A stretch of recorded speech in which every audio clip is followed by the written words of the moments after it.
K9 자주포 유저 클럽이 개최되었습니다. 2000년대 중반부터 거의 매년 개최되는 K9 유저 클럽은 동일 체계를 운용하는 세계 각국이 한자리에 모여 운영 노하우와 정보를 공유하는 일종의 군사협의체인데요. 일반적인 경우라면 상상도 할 수 없는 매우 이례적인 일이지만 K9 자주포의 시장 점유율이 50%에 육박하다 보니 자연스럽게 K9을 중심으로 서로 협력하는 관계가 형성되었습니다. 이번 K9 유저 클럽에는 개발국인 대한민국과 개최국인 핀란드를 포함해 노르웨이, 에스토니아, 폴란드, 호주 등 6개국 50여 명의 대표단이 참석했는데요. 심지어 미국 또한 옵서버 자격으로 참여했습니다. 이쯤이면 문서적인 동맹체결만 되어 있지 않을 뿐이지 비공식 군사협의체로는 최대 규모가 아닐까 싶은데요. 아닌 게 아니라 K9 유저 클럽에는 운영국뿐만 아니라 보임 예정국이나 도입을 고려 중인 국가들이 옵서버로 참여하기도 합니다. K9 운영국의 대부분이 자유세계의 일원이자 나토 가입국이다 보니 군사 정보 공유 역시 활발하기 때문입니다. 물론 이 덕에 대한민국도 적지 않은 이득을 보고 있는데요. K9 유저 클럽이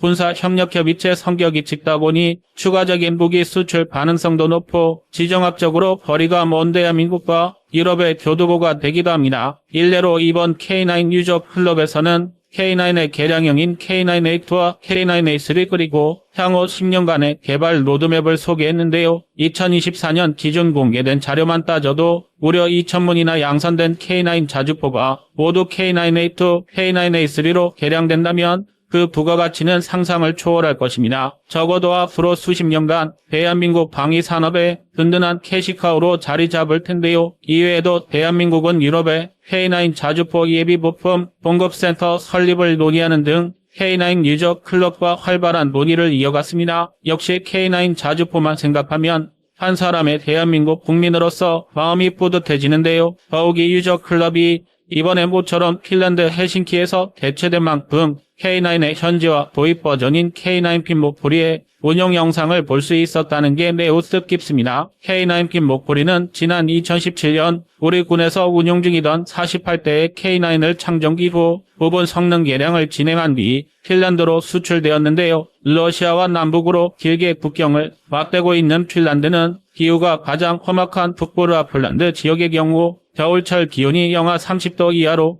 떨어지는 일도 허다한 데다 연평균 적설량이 최대 160cm를 웃돌기 때문에 적자는 기후 개량이 더해졌습니다. 대표적으로 냉난방 시스템이 개선되었고 저온 신뢰성을 높였으며 통신이나 전자전 시스템도 핀란드군의 기존 시스템과 통합하는 등 적극적인 현지화가 더해졌는데요. 또한 핀란드의 요청에 따라 방어력을 강화하기 위해 추가적인 장갑 개량이 더해졌습니다. 그리고 이렇게 현지화 개량까지 더한 K9의 성능은 그야말로 상상 이상이었는데요. 실제로 핀란드의 K9 사랑은 유럽에서도 알아줄 정도입니다. 일례로 지난 2021년에는 초기본 도입 계약에 옵션 사항인 열문 추가 도입까지 결정했고 우크라이나 침공 이후 유럽 정세가 불안해진 2022년 이후에는 38문을 추가 구매하며 총 96문의 K9 빈 목걸이를 운용하게 될 전망입니다. 이 덕에 우리는 대한민국 K9 자주포가 북유럽의 선언을 당당히 질주하는 모습을 볼 수 있게 되었는데요. 하지만 이대로 끝내기는 아쉽죠.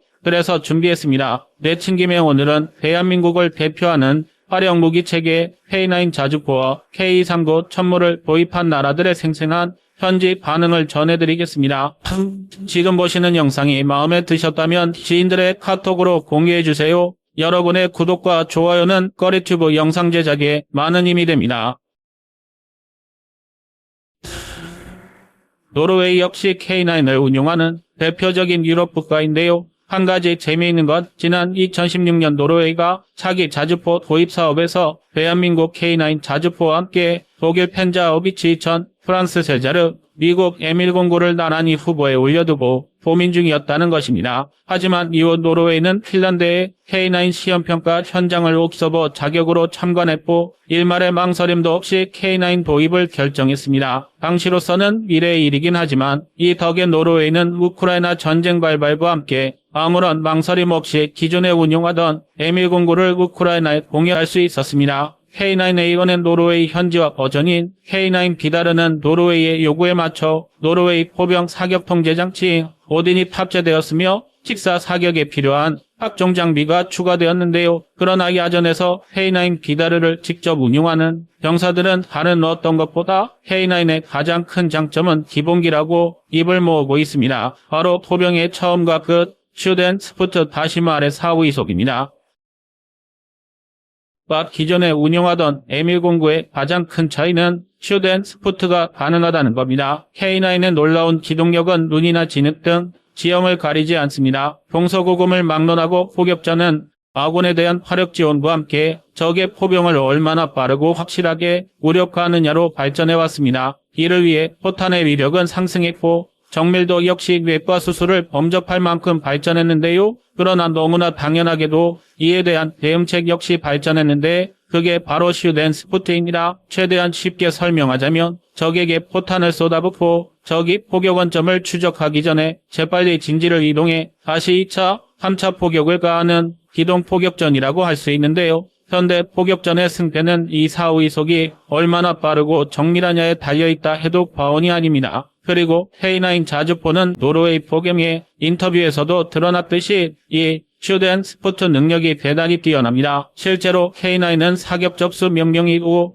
30초 이내 초탄 발사가 가능하고 기동 중에도 1분 이내 초탄을 발사할 수 있습니다. 더군다나 K9 기다르의 모태인 K9A1 기준으로 분당 6에서 8발을 발사할 수 있는데요. 이를 감안하면 기동 중에도 2분 만에 8발의 포탄을 쏟아붓고 즉시 그 자리를 이탈할 수 있습니다. 그야말로 전광석화가 따로 없는 엄청난 속도입니다. 전 세계 수출 시장에서 증명된 152mm, 155mm 중형 자주포 16종류 중 이 정도의 속도로 빠른 기동 중 포탄 발사가 가능한 건 대한민국 K9 자주포와 독일 펜자하우비츠 2000뿐인데요. 그러나 최악인 펜자하우비츠 2000의 유지보수, 가격 등을 생각하면 사실상 K9이 유일합니다. 일례로 노르웨이가 K9 자주포 도입 전 운용하던 M109A3는 애초에 기동 중 발사가 불가능하며 정지 후 방열이 필요합니다. 연사력도 3분의 4발이 한계죠. 이런 M109A3에 비하면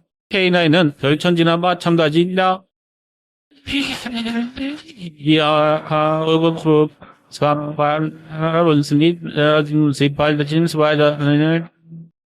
여러분의 구독과 좋아요가 뻘이튜브 운영에 많은 힘이 됩니다. 유럽의 K9 하면 떠오르는 나라가 하나 더 있는데요. 그렇습니다. 바로 폴란드입니다.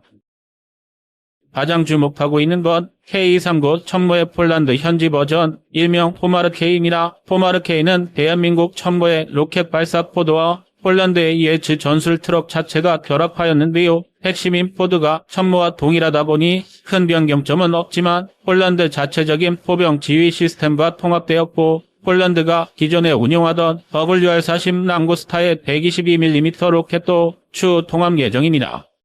을 체결한 K239 천모 발사대만 무려 288문에 달하는데요. 이미 2023년 18대 납품은 완료된 것으로 알려져 있습니다. 이래에도 폴란드 현지에서 공개된 자료에 따르면 약 2만 3천 발 이상의 탄약 역시 도입한 것으로 추정됩니다. 정말 어마어마한 물량입니다.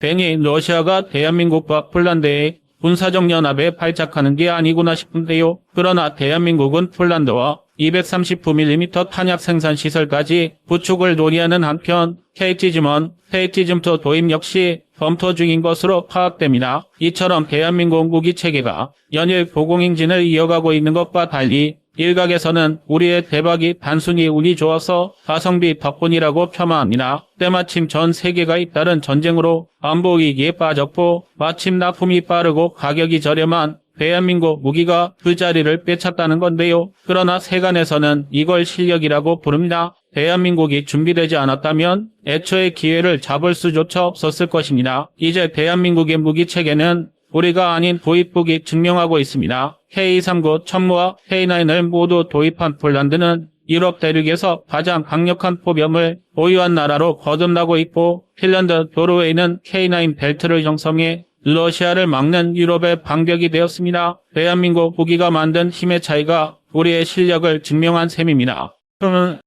여러분의 구독과 좋아요가 뻘이튜브 운영에 많은 힘이 됩니다.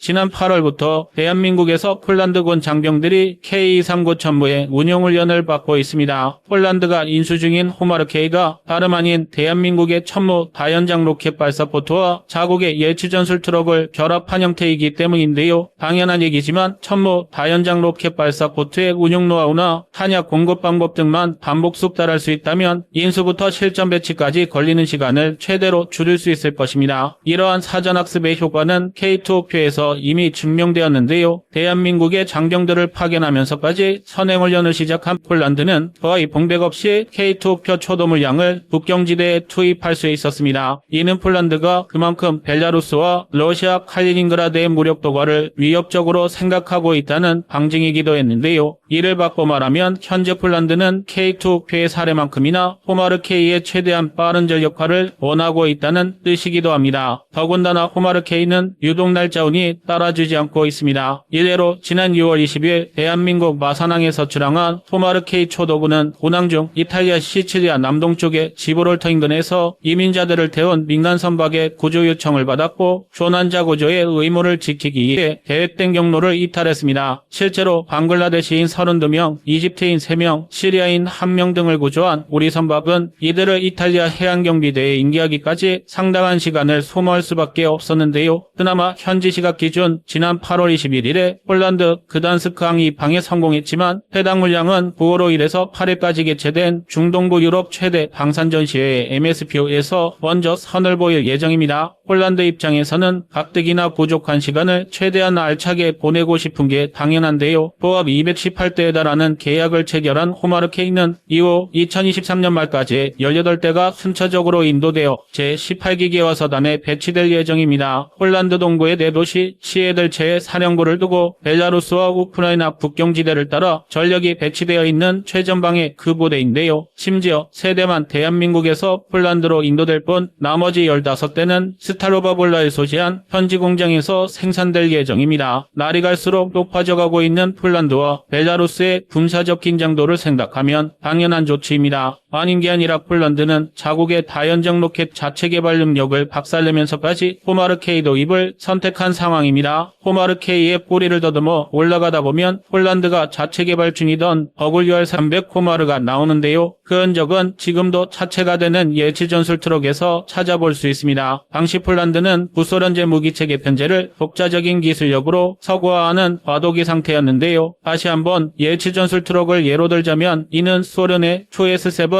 폭사포를 대체하기 위해 폴란드가 2011년부터 개발한 AHS 크릴의 차체가 오리지널입니다. AHS 크릴은 대한민국 K9 자주포 차체, 영국 AS90의 포탑을 통합한 AHS 크라프와 동시대에 개발된 데다 2022년 한폴 방산 계약으로 대량의 K9 자주포가 유입되는 바람에 역사의 뒤안길로 잊혀지고 있지만 어찌되었든 폴란드의 군사력이 나토 체제로 진입하기 시작한 기념비적인 무기체계인데요. AHS 크릴 개발 성공에 공모된 폴란드는 내친김에 마찬가지로 열추를 차체로 이용해 구식 BM-21을 대체하기 위해 새로운 다연장 로켓 개발에 돌입했는데 그것이 바로 WR300이었습니다. 이로 인해 WR300은 굉장히 급진적이었던 폴란드의 서구화 정책에 영향을 많이 받았는데요. 실제로 WR300의 초기화는 미국의 M14 하이마스의 영향을 매우 크게 받았고 발사대 또한 하이마스와 마찬가지로 유견장 로켓 포드 한 대로 구성되어 있었습니다. 그러나 원대한 계획과 달리 자체적인 기술력 부족으로 WR300은 지지부진하게 흘러갔고 그러다 결국 2018년 하이마스 완제품을 구매하는 방식으로 사업 방향이 180도 바뀌어버렸습니다. 원래대로라면 2023년 미국으로부터 하이마스 20대를 인도받을 계획이었는데요.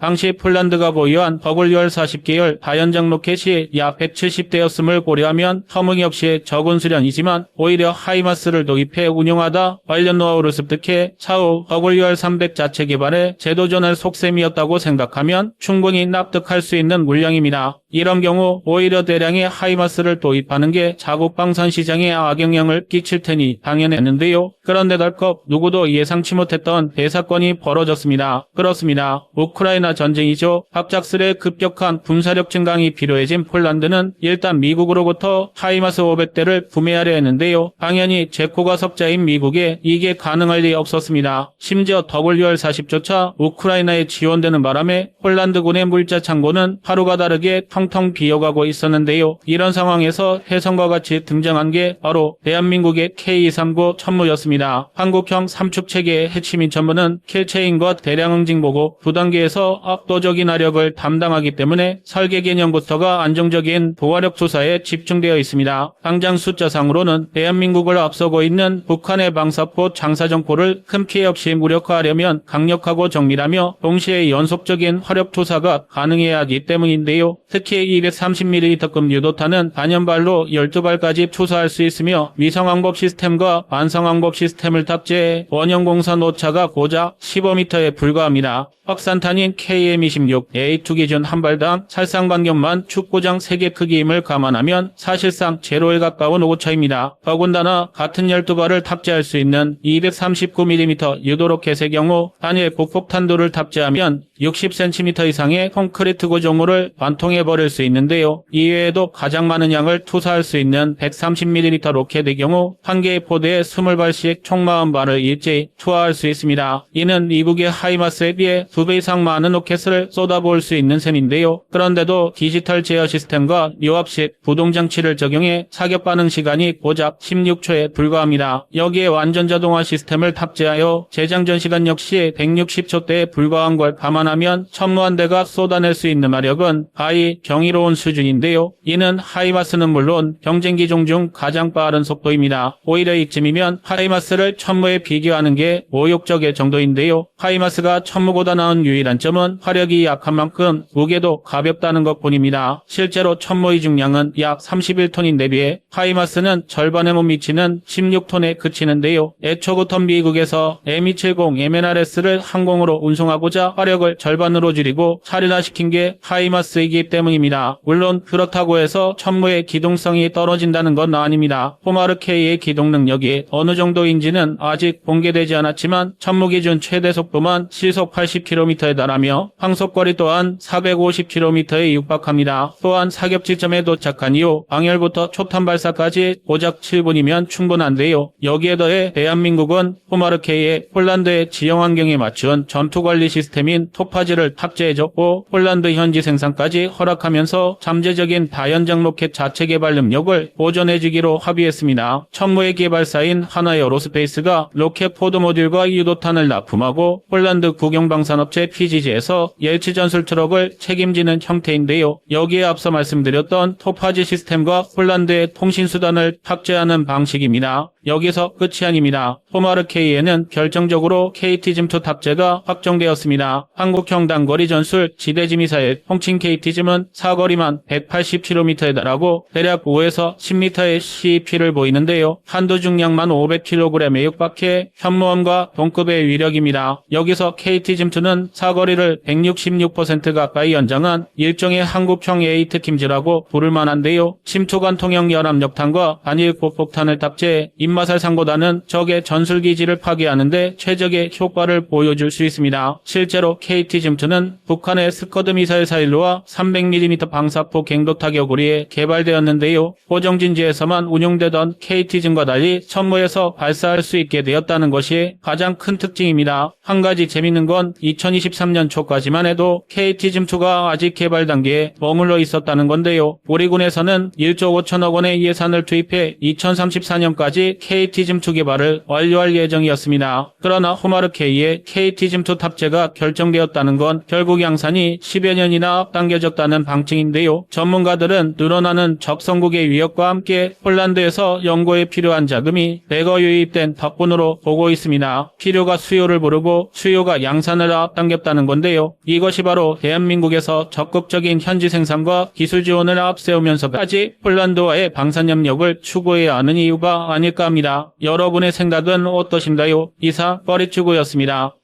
안녕하세요. 꺼리투브입니다. 그동안 보내주신 사랑과 응원으로 1편 출간에 이어 이번에 꺼리투브의 새로운 신작 세상에 밝혀지지 않은 현대무기 비하를 출간했습니다. 내용이 어려워 쉽게 다가서지 못했던 군사무기 이야기를 남녀노소 누구나 편하게 이해할 수 있도록 모아봤는데요. 그 누구도 알 수 없던 현대무기 비하의 숨겨진 이야기를 이제 온라인 서점이나 가까운 서점에서 만나볼 수 있습니다. 또 전문적인 군사무기 이야기를 알고 싶다면 꺼리투브 1편인 대한민국 육해공 군사무기도 준비되어 있습니다.